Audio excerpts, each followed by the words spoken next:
ଆପଣଙ୍କ ମନରେ କେବେ ଏହି ପ୍ରଶ୍ନ ଆସିଛି କି ଯଦି ମୁଁ ଫେଲ୍ ହେଇଗଲି ତ ଲୋକେ ହସିବେ, ମୋ ପାଖେ ସମ୍ଭବ ନୁହେଁ।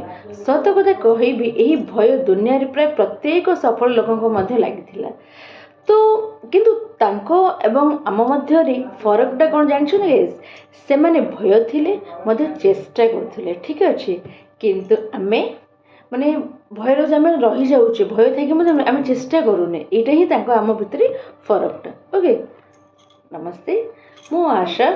ମୁଁ ଆପଣଙ୍କୁ ଡିଟେଲ୍ସ ଆଜି ବତେଇବି କିପରି ମାନେ ମନ ଯେଉଁ ଭୟଟା ମୁଁ ଫେଲ୍ ହେଇଯିବି, ଯେଉଁ ନେଗେଟିଭ୍ ଥିଙ୍କିଙ୍ଗ ଗୁଡ଼ା ରହୁଛି ସେସବୁ ରଖିବା ନାହିଁ।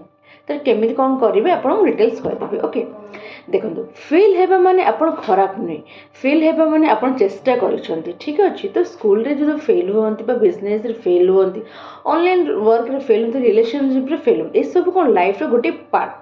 ଓକେ, ଯେଉଁମାନେ କେବେ ଫେଲ୍ ହେଇନାହାନ୍ତି ସେମାନେ କେବେ ବି ଟ୍ରାଏ ବି କରିନାହାନ୍ତି, ଏଇଟା ସବୁବେଳେ ମନେ ରଖନ୍ତୁ। ଓକେ, ତ ଗାଇସ୍, ଲୋକେ କ'ଣ କହିବେ ଏହି ପ୍ରଶ୍ନ ସମସ୍ତଙ୍କ ମନରେ ଆସେ କି ଲୋକେ କ'ଣ କହିବେ। ମୁଁ ଯଦି ଅନଲାଇନ୍ ୱାର୍କ ଷ୍ଟାର୍ଟ ଯଦି ସକ୍ସେସ୍ ନହେଲି ଲୋକେ କ'ଣ କହିବେ। ଆରେ ଲୋକେ କ'ଣ କହିବେ, ଲୋକଙ୍କ କଥା ଛାଡ଼ନ୍ତୁ, ଆମେ ଫେଲ୍ ହେବାକୁ ଭୟ କାହିଁ କରୁ, ଆମେ ଲୋକଙ୍କ ମତକୁ ଭୟ କାହିଁ କରୁ। ଦେଖନ୍ତୁ, ଦେଖିଲୁ କହୁଥିଲୁ ନା ତା ଦ୍ୱାରା କିଛି ହେବନି, ଏସବୁ ଶୁଣିବାକୁ ଆମକୁ ମିଳେ। କିନ୍ତୁ ମନେ ରଖନ୍ତୁ, ଯେତେବେଳେ ଆପଣ ସକ୍ସେସ୍ ମାନେ ହେବେ ସେହି ଲୋକ ହିଁ ଆପଣଙ୍କୁ ଦିନେ କ୍ଲାପ୍ କରିବେ। କିନ୍ତୁ ସେହି ଲୋକ ହିଁ ଯେତେବେଳେ ଆପଣ ଷ୍ଟାର୍ଟିଂ ଷ୍ଟେଜ୍ରେ ଥିବେ ସେମାନେ ହିଁ ଆପଣଙ୍କୁ ଫେଲ୍ ହେଇଯିବ, ସେ ମନ ଦେଖିଲେ କିଛି କରିବନି, ଏଇ ଜିନିଷ ହିଁ କହିବେ। ତ ଲୋକଙ୍କ କାମ ହେଲା କହିବା, ଆପଣଙ୍କ କାମ ହେଲା ଆଗକୁ ବଢ଼ିବା, ବୁଝିପାରିଲେ। ତ ଫେଲୁଅର୍ ଅର୍ଥ ମାନେ ଲର୍ଣ୍ଣିଂ ଯଦି ଆମେ କରିବୁ ତାହେଲେ ଆମେ ଫେଲୁଅର୍ ହେବ। ଯଦି ଆମେ ଫେଲୁଅର୍ ଆକ୍ଚୁଆଲି ସକ୍ସେସ୍ର ହିଁ ସର୍ଟକଟ୍, ଯେ ସର୍ଟକଟ୍ ତାର ଫେଲୁଅର୍ ମାନେ ସର୍ଟକଟ୍ ହିଁ ସକ୍ସେସ୍। ଯଦି ଆପଣ ଫେଲ୍ ହେଲେ ଆପଣ ବୁଝିଲେ କ'ଣ କାମ କରେ ନାହିଁ, ଆପଣ ଷ୍ଟ୍ରଙ୍ଗ ହେଲେ, ଠିକ୍ ଅଛି, ଆପଣଙ୍କର କେଉଁଠି ଭୁଲ ହେଲା ଆପଣ ନିଜେ ଜାଣିପାରିଲେ ମୋର ଭୁଲଟା କେଉଁଠି ରହିଲା, ଆପଣ ଜଣେ ସ୍ମାର୍ଟର ହେଲେ। ଓକେ, ତ ସେସବୁ ଭୟ କରିବେନି ମୁଁ ଫେଲ୍ ହେଇଗଲି ମୋତେ କିଛି କାମ ଆସୁନି। ଆରେ ଗୋଟେ ଛୋଟ ଏକ୍ଜାମ୍ପଲ୍, ଛୋଟ ପିଲାଟି ସେ ଯେତେବେଳେ ଚାଲିବା ଶିଖୁଥାଏ କେତେ ଥର ସେ ପଡ଼େ, ତାପରେ ସେ ଚେଷ୍ଟା କରେ, ତାପରେ ସେ ଛିଡ଼ା ହୁଏ ନା, କିଛି ଚେଷ୍ଟା ନ କରିକି ଛିଡ଼ା ହୁଏ ସେ ଚାଲିଯାଏ ନା। ଠିକ୍ ସେହିପରି ଆମେ ମଧ୍ୟ ସକ୍ସେସ୍ ପାଇବା ପାଇଁ ବାରମ୍ବାର ଟ୍ରାଏ କରିବା ଦରକାର। ତା ସହିତ ଆମେ ଫେଲ୍ ବି ହେଉଥିବା, ପୁଣି ଲର୍ଣ୍ଣିଂ କରୁଥିବା, କେମିତି କଲେ ଆମେ କେମିତି ଶିଖିବା। ତ ଟ୍ରାଏ ଏଗେନ୍, ବାରମ୍ବାର ଟ୍ରାଏ କରିକି ବାରମ୍ବାର ଲର୍ଣ୍ଣିଂ କଲେ ହିଁ ଆମେ ସକ୍ସେସ୍ ପାଇବା। ତ ସେମିତି କିଛି ନୁହେଁ କି ଆମେ ବିନା ଟ୍ରାଏରେ ବିନା ଲର୍ଣ୍ଣିଂରେ ସକ୍ସେସ୍ ହେଇଯିବା, ଠିକ୍ ଅଛି। ଦେଖନ୍ତୁ, ଅନେଷ୍ଟଲି ଭାବେ ଯଦି ଆମେ କହିବା ୱରେଷ୍ଟ କେସ୍ କ'ଣ, ମାନେ କିଛି ଲସ୍, କିଛି ମାନେ ଏମ୍ବାରାସମେଣ୍ଟ ଅର୍ଥାତ୍ ଯେଉଁ ଲାଜ କହୁଛନ୍ତି, ବା ଆଉ କିଛି ଏକ୍ସପିରିଏନ୍ସ, ତ ସେଇଟା ହିଁ। କିନ୍ତୁ ବେଷ୍ଟ କେସ୍ରେ କ'ଣ ହେବ ଯେ ମାନେ ୟୋର୍ ଲାଇଫ୍ କ୍ୟାନ୍ ଚେଞ୍ଜ। କାହିଁ ଆପଣ ଯେତେବେଳେ ମାନେ ସେଇ ସମୟରେ ଯଦି ଆପଣ ସେତିକି ଫଲୋ କରିଦେବେ ତ ଆପଣ ସବୁଦିନ ପାଇଁ ଆପଣଙ୍କ ଲାଇଫ୍ ଚେଞ୍ଜ ହେଇଯିବ। ସେଥିପାଇଁ ସମସ୍ତଙ୍କ ମୋ ମନରେ କ୍ୱେଶ୍ଚନ୍ ହେବା ହେଉଛି, ଯଦି ମୁଁ ଫେଲ୍ ହେଇଗଲି ତ କ'ଣ ହେଲା, ଯଦି ମୁଁ ଟ୍ରାଏ ବି କରିବିନି ତ କ'ଣ, ଯଦି ମୁଁ ଟ୍ରାଏ ବି କରିବିନି ଯଦି ଫେଲ୍ ବି ହେଇଗଲି ତ ସେସବୁ ଜିନିଷ ଛାଡ଼ନ୍ତୁ।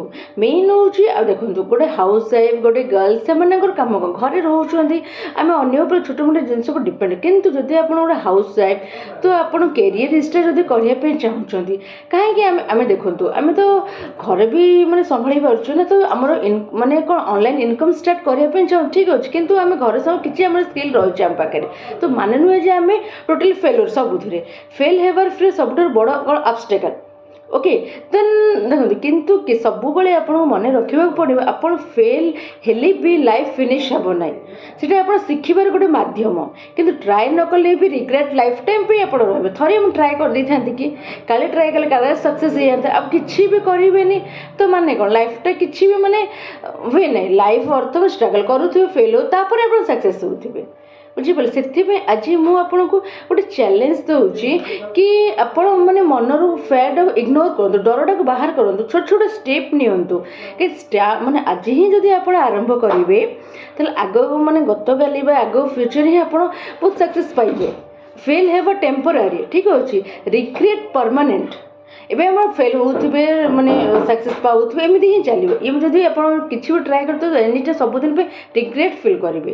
ସୋ ଷ୍ଟପ୍ ଆସ୍କିଂ ଯଦି ମୁଁ ଫେଲ୍ ହେଇଗଲି ତ ଷ୍ଟାର୍ଟ ଆସ୍କିଂ ଯଦି ମୁଁ ସକ୍ସେସ୍ ହେଲି ତ। ଏଇ ମନେ ସବୁବେଳେ ବି ପଜିଟିଭ୍ ହିଁ ଭାବିବେ, ଇଏ ସବୁବେଳେ ନେଗେଟିଭ୍ ଥିଙ୍କିଂ ନୁହେଁ। ଓକେ, ତ ସବୁବେଳେ ସେଇ ଗୋଟେ ଚିନ୍ତାରେ ରଖିବେ କି ମୁଁ ଯଦି ପାସ୍ ସକ୍ସେସ୍ ହେଇପାରିବି, ସେମିତି କିଛି ମାନେ ସବୁବେଳେ ଆମେ ଫେଲ୍ ହେବା।